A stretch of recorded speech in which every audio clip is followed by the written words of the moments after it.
Moving on to the next part of our discussion on force and motion, we have kinds of forces wherein we take a look at the different types or kinds of forces that you are likely to encounter in your study of basic physics.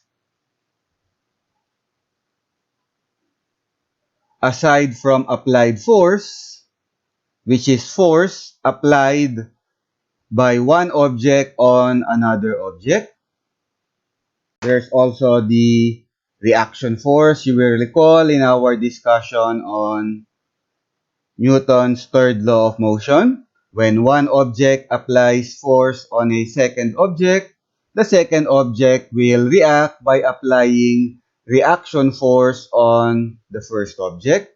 So aside from applied force and reaction force, there are different kinds of forces that you will encounter in your study of basic physics. First, we have weight, variable, capital W. You have an object. The force applied by Earth's gravity on this object is referred to as the object's weight. And for now, as far as our course is concerned, weight is vertically downward, heading towards the ground. And the equation for weight is given by Newton's second law of motion, F is equal to ma. Weight is equal to mg, where g is acceleration due to gravity. And for locations on or near the surface of the Earth, the acceleration due to gravity is given by negative 9.8 meters per second squared, and it is constant at this value for as long as the object is located on or near the surface of the Earth. And by default, unless otherwise stated by the situation or problem, as far as our course is concerned, for now, the location of the object will be considered to be on or near the surface of the Earth. So G is equal to negative 9.8 meters per second squared. And for as long as you know the mass of the object, you know the weight of the object, and vice versa. If you know the weight of the object, you know the mass of the object. Weight is equal to mg. Next, we have normal force, capital N. When an object presses against a surface, for example, you have an object placed on top of a table. Because of the object's weight, the object is pressing into the surface of the table. The surface will react by applying normal force on the object to prevent the object from passing through the surface. The normal force is always perpendicular outward with respect to the surface. So if this is the surface, the normal force will always be perpendicular to that surface, 90 degrees with respect to that surface and coming out of that surface. Perpendicular outward with respect to the surface. And it doesn't matter whether the surface is horizontal or diagonal or even upside down. Horizontal, for example, the ceiling. The normal force will always be perpendicular to the surface. And we don't have an exact equation for normal force. The equation for normal force will depend upon the situation The equation will come out after you perform force analysis or vector analysis on the system. And each system will have its own equation of the normal force.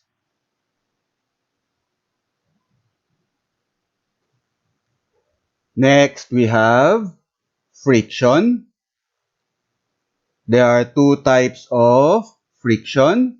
You have sliding friction, friction associated with sliding motion, and you have rolling friction, friction associated with rolling motion.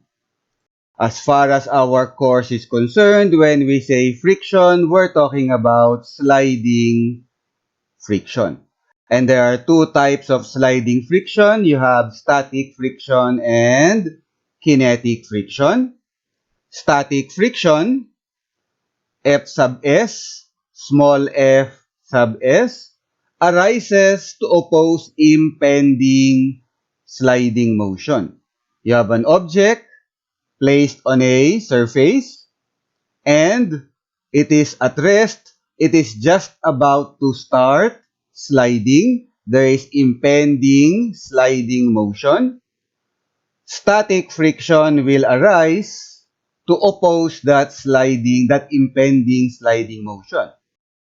The aim of static friction is to try and prevent the object from sliding, from the motion from starting to happen.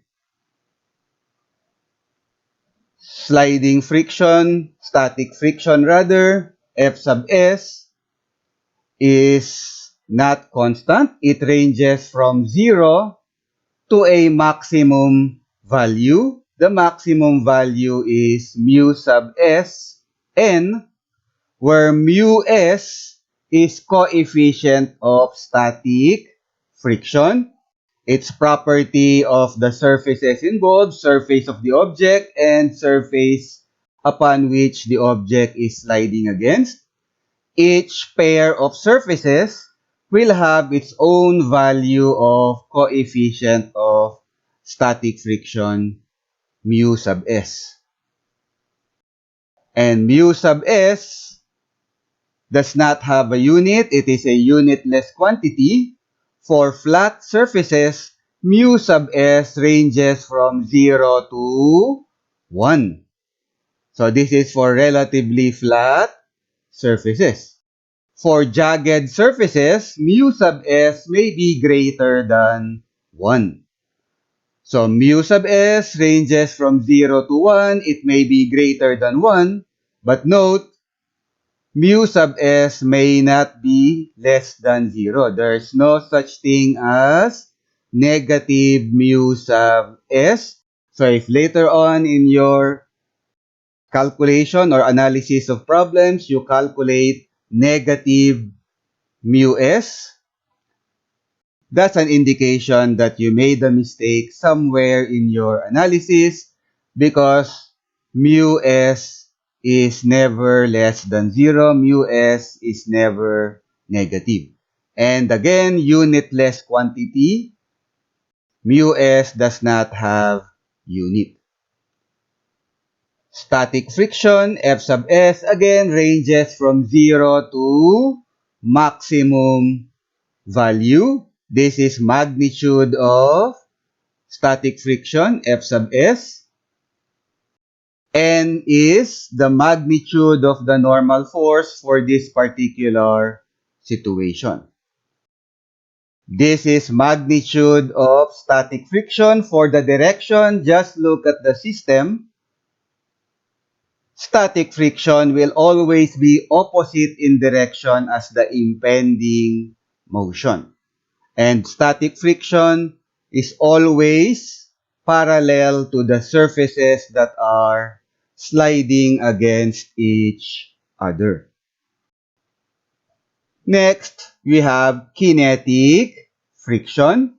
If static friction opposes impending motion, the object is still at rest, it is just starting to move, static friction will arise. If the impending motion increases, static friction will also increase until maximum value is reached. Kinetic friction, on the other hand, opposes existing sliding motion. The object is already sliding against the surface. Kinetic friction rather will oppose that and try to slow down the object until it comes to a stop. So kinetic friction is always opposite in direction as the sliding motion. Again, parallel to the surfaces that are sliding against each other. That's the direction. For the magnitude of kinetic friction is constant at mu k n. Again, n is normal force magnitude. Mu k is coefficient of kinetic friction. It's property of the surfaces that are sliding against each other. Each pair of surfaces will have its own coefficient of kinetic friction. And like mu s, mu k is a unitless quantity, and for flat surfaces, mu k ranges from 0 to 1.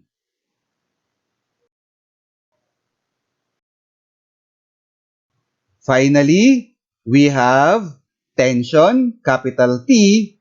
When an object is stretched, it reacts to this stretching. It produces or applies or experiences tension, resisting that stretching motion, pulling at objects attached at its end. For instance, you have a string. One end of the string is tied to the ceiling, and at the other end, you hang a weight. Because of the weight, which is pulling the string downwards, the string is being stretched. The string will react by producing tension, pulling at its ends to prevent itself from being stretched. While any object may experience and apply tension, this force is particularly applicable to strings, wires, cables, and similar objects. So this object, the weight that we hang from the string, will experience tension, which will be applied by the string on the object. And like normal force, we do not have a fixed equation for tension. The equation and value of tension will depend upon the situation. Only after you analyze the system, only after you perform force analysis or vector analysis, will you get the equation for tension. And that's it for now. In the next video, we'll continue our discussion on force and motion. In the next video, we'll take a look at the concept of first condition of equilibrium.